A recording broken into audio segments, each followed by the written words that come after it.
महत्त्वाचा सगळ्यात पहिला विषय होता तो महानगरपालिकेमध्ये 3 वर्ष जो गाजत असलेला हॉस्पिटल आणि मेडिकल कॉलेज, त्याची आज कोर्टामध्ये अंतिम सुनावणी आहे आणि त्याचा रिझल्ट काय येईल, कसा येईल, त्यासाठी आपण काय वकिलाची कशी व्यवस्था केलेली आहे, कुठल्या पद्धतीने आज आपल्याला निर्णय मिळेल.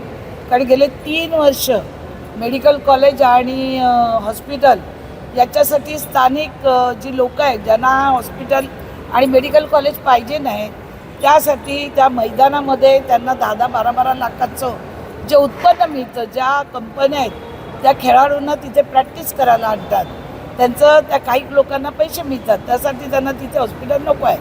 आणि म्हणून ते कोर्टात प्रत्येक वेळी काही ना काही पॉईंट टाकून आज मँग्रोज आहे, आज अमुक आहे, तो म्हणतात. तर शेवटचा आजचा आज निर्णय आहे, तो काय होतो तो बघू. त्याचा एक आम्ही त्यांच्याशी चर्चा केली. दुसरं, आता हे काय जे नवी मुंबई शहर आहे, इंटरनॅशनल एअरपोर्ट येतं आहे. या इंटरनॅशनल एअरपोर्ट येत असताना हा जो पाम बीच बनवलेला आहे, हा पाम बीच हा नवी मुंबईचा नेकलेस म्हणून गिनती केला जातो. आणि सगळे पत्रकार असतील, मीडिया असेल, इथले पब्लिक असतील, फेमिंगो नगरी म्हणून इथे फेमिंगो येत असतात. अशा वेळी आपण या नव्या मुंबईच्या रस्त्यात, गावागावात, चौकाचौकात हे जे बोर्ड बसवायचं काम जे चालू आहे कमानीचं, गेल्या 1 महिन्यापूर्वी मी आपल्या माध्यमातून कमिशनरला भेटली होती. कमिशनरांना सांगितलं होतं की हे कमानी बोर्ड जर एखादं जरी पडलं, आता वादळ पाऊस आपण गावागावात पडतोय, कितीतरी झोपड्या, कितीतरी कमानी पडत आहेत. घाटकोपरला केवढा मोठा हादसा झाला, त्याच्यामध्ये त्या बनवणारा कोण, त्याचा मालक कोण, तो टेंडरवाला कोण, सगळे पोलिसांनी पकडले. उद्या इथे अपघात झाला तर ते करावा गावाजवळ लावलं आहे, तर तो पोल आहे, पोलच्या बाजूला लावला आहे, तो पोल घेऊन पडला तर तिथे एखादा गाववाला, तिथे एखादा मुलगा जात असेल गाडी घेऊन आणि अपघात झाला तर त्याला जबाबदार कोण आहे? महानगरपालिका जबाबदार राहणार का? अधिकारी जबाबदार राहणार का? कॉन्ट्रॅक्टर जबाबदार राहणार? मी तुम्हाला 1 महिना झाले सांगून, आता जर या 2-3 दिवसाचं काढलं नाही तर आम्ही सगळे लोक तिथे JCB घेऊन किंवा बुलडोझर घेऊन आम्ही जाऊन ते तोडून टाकणार आहोत. आम्हाला काय ह्या नगराचं, या रस्त्याचं, जिथे तिथे कमानी, जिथे तिथे बोर्ड, एवढ्या जाहिराती कोणाच्या लावायच्या आहेत? या फुकट राजकीय नेत्यांच्या ज्या जाहिराती आहेत. आणि महापालिकेला आज भूदंड जो पडतो, बसवरती जाहिराती, बस डेपोवर जाहिराती, 12 दिवस झाले तरी 10-10 दिवस जाहिराती निघत नाही. मी बोलली त्यांना, आता आज NMTचा फायदा कशात असतो? जाहिरातीत असतो. आज का तुमची NMT तुमची बस सेवा तोट्यात चाललं आहे? ह्याचा कधी तुम्ही विचार केला का? फुकट्या नेत्यांच्या जाहिराती लावायच्या, वाढदिवसाच्या, ह्याच्या त्याच्या.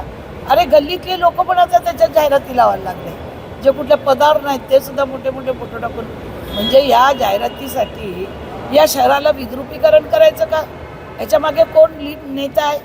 कोणाचा सपोर्ट आहे त्या कंपनीला? ती कंपनी आलेली माझ्याकडे, मला या शहराचं वाटोळ करायचं नाही, तुम्ही ताबडतोब त्या कमानी काढा. ते बोलले काढतो. तरी आज 15 दिवस होऊन गेले, कमानी काढलेली नाहीत. एकदा 2 ते 3 दिवसात त्यांना आता वेळ दिला. आज मी ऐकताना याचा काढला नाही तर आम्ही सगळे कार्यकर्ते म्हणून आम्ही JCB बुलडोझर नेऊन ते काढून टाकू. आता शाळांना शिक्षक पाहिजे, तर तुम्ही जाहिराती द्या, चांगले प्रोफेशनल लोक येतील, त्या जाहिरातीच्या माध्यमातून तुम्ही शिक्षक निवड करा. एखादी महिला संस्था, त्याला तुम्ही 10 वर्षाचं काम देताच कसं? त्या संस्थेचं रजिस्ट्रेशन खरं आहे, खोटं आहे, किती वर्षाचं आहे हे आपण पाहिलं का? काय इथल्या बचत गट आहेत, इथल्या संस्था आहेत, त्या का त्यांना काय नाही दिलं? कोणाच्या तरी नेत्याच्या सांगण्यावर 33 कोटीचं काम, हा पब्लिकचा पैसा आहे, प्रॉफिट टॅक्स म्हणून, तुमच्या घरचा पैसा नाही आहे. तुमच्या घरातून आणून करा ना तुम्ही. 33 कोटी म्हणजे काय कमी झाले का? कोण ही महिला, कुठून आली, कोणाची आहे, कुठल्या नेत्याची आहे? इथं काय अशोक खरात करायचे आहेत का? अशा संस्था आणून महिलांना बोलवून मग त्यांना कामं देऊन याची चौकशी पूर्ण झाली पाहिजे. मी कमिशनरला पत्र दिलेलं आहे, या संस्थेची चौकशी झाली पाहिजे. या संस्थेचं रजिस्ट्रेशन खरं आहे, खोटं आहे, किती वर्षाचं आहे, तुम्ही कोणाला विचारूनही काम दिलं का? टेंडर काढलं नाही? त्याचा तो आज महत्त्वाचा प्रश्न होता.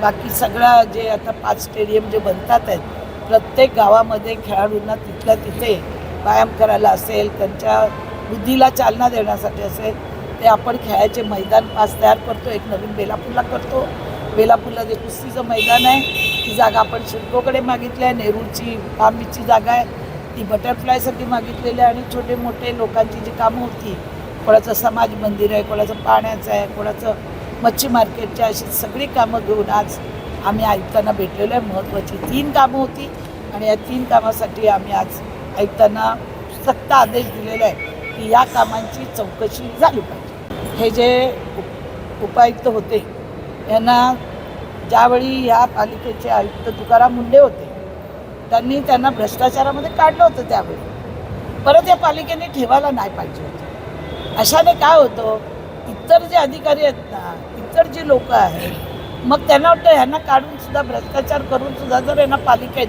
प्रशासनामध्ये परत नोकरी मिळत असेल तर आपण भ्रष्टाचार केला तर काय फरक पडणार आहे. अशा पद्धतीची मानसिकता या महानगरपालिकेत झालेली आहे.